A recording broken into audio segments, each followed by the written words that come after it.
মুসলিম কারণ শুরুতে আগে একটি কথা বলে নিই।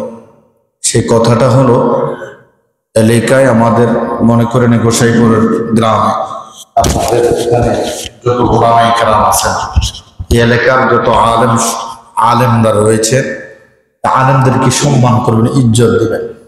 কারণ রাসূল বলেছেন, রাসূল তো অর্থ সম্পদ রেখে যান নাই, আল উলামা ওয়ারাসাতুল আম্বিয়া, ওলামায়ে কেরাম হচ্ছে নবীদের ওয়ারিস।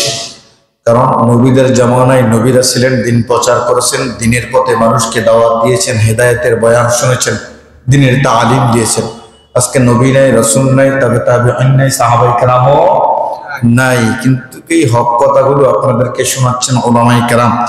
একটা জিনিস খুব খেয়াল করবেন, আপনাদের এই গ্রামের ওলামায়ে কেরামরা যখন হাত তুলবে তখন বলবে, আল্লাহ আমাদের এলাকার যত মানুষ কবর জগতে চলে গেছেন, এলাকার যত মানুষ কবর জগতে চলে গেছেন, তাদের কবরগুলা জান্নাতের বাগান বানায় দিয়ে তাদের কবর আযাব মাফ করে দিয়েন। এগুলো বলবে নিজ এলাকার আলেমরা। আমাদেরকে এনেছেন আমরা এক পর্যায়ে ভাড়াটিয়া, আমরা এক পর্যায়ে কি ভাড়াটিয়া।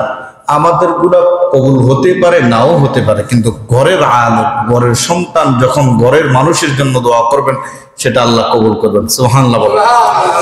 যদি আমি ঘরের মানুষকে সম্মান দিতে না জানি, ঘরের মানুষগুলোকে যদি সম্মান না দেয়, অবহেলা করে, তখন রহমত বরকত আসবে কোথা থেকে? কারণ দিবারাত তারা আল্লাহর গোলামি করেন। আর রাসূল তো নিজেই বলেছেন, তারা হচ্ছেন আমার ওয়ারিস।